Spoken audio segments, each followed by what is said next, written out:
कहा जा रहा है। हमारा लोकतांत्रिक देश है तो प्रोटेस्ट आप नहीं चाहते कि ना हो? आप क्या चाहते हैं? मतलब आप चाहते हैं हमारे देश में कोई प्रोटेस्ट ना हो?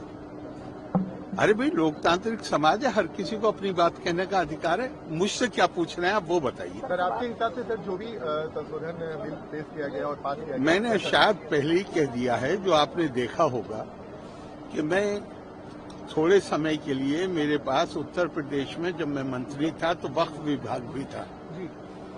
सारे मतलब पूरे वक्त उन्हीं लोगों से मिलना होता था जिनके मुकदमे चल रहे थे आपस में, चूंकि प्रॉपर्टी का मामला है और पुराना फैसला है कि वक्फ काहे के लिए है। मैं आपसे पूछ रहा हूं वक्फ काहे के लिए? मैं अपनी प्रॉपर्टी को कहता हूं कि ये अब मेरी प्रॉपर्टी नहीं है, ये प्रभु की, अल्लाह की प्रॉपर्टी। तो अल्लाह की प्रॉपर्टी का इस्तेमाल किसके लिए किस कामों के लिए होना चाहिए? आपसे पूछ रहा हूं, किस काम के लिए होना चाहिए? धर्मार्थ के लिए, जन कल्याण के लिए, गरीब आदमी को फायदा पहुंचाने के लिए। पटना में कितने वक्फ हैं? कौन सा वक्फ कौन सा हॉस्पिटल चला रहा है उसका नाम बताइए। कोई अनाथालय चला रहा है वक्फ, कोई बड़ा अनाथालय। और ये ध्यान रखिएगा कि वक्फ करने वाला एक विशेष समुदाय का हो सकता है, लेकिन वक्फ का जो फायदा है, आप कहें तो मैं कुरान की आयत भी कोट कर सकता हूं, इन्नमा सदकातु लिल फुक़राए वल मसाकीन। गरीब कमजोर आदमी के लिए दो शब्द प्रयोग किए गए हैं, फकीर और मिस्कीन।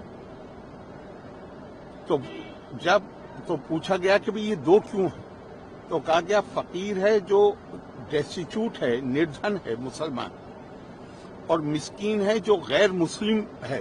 दोनों का बराबर का अधिकार। आप मुझे एक बताइए, कोई संस्था, पटना में बहुत वक्फ हैं, ये ध्यान रखिएगा, पर एक संस्था बताइए कोई मुझे जो निर्धन के लिए, गरीब के लिए, कमजोर के लिए काम कर रहा है। क्या हो रहा है वहां पे?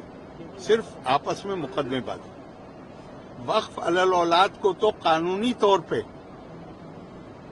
गैर इस्लामी जो मैं प्रॉपर्टी कह रहा हूं, मैं कहता रहा हूं कि ये अल्लाह की है, लेकिन फायदा मेरी औलाद उठाएगी, तो इसको तो गैर इस्लामी, सारे मुसलमान मुल्कों में गैर इस्लामी है।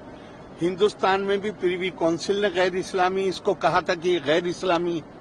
लेकिन जिन्ना ने एक्ट लाके 1913 में बिल लाके, उसका नाम ही है वैलिडेशन, मतलब ये गैर कानूनी है लेकिन हम इसको कानून बना रहे हैं। अब इसके बाद क्या होना चाहिए ये तो आप तय करिए। बहुत ज्यादा सुधार की जरूरत है और मैं मानता हूं कि ये जो बिल पास हुआ है, जो अब कानून बन गया या बन जाएगा, ये उस दिशा में बड़ा ठोस कदम। फायदेमंद होगा सर, लगातार विरोध कर रहे हैं, चैलेंज करने की बात हो रही है, सुप्रीम कोर्ट में जाएंगे। मैं दूसरों की बात नहीं कर सकता, मैं अपनी बात कर सकता हूँ। ठीक है, थैंक यू सर।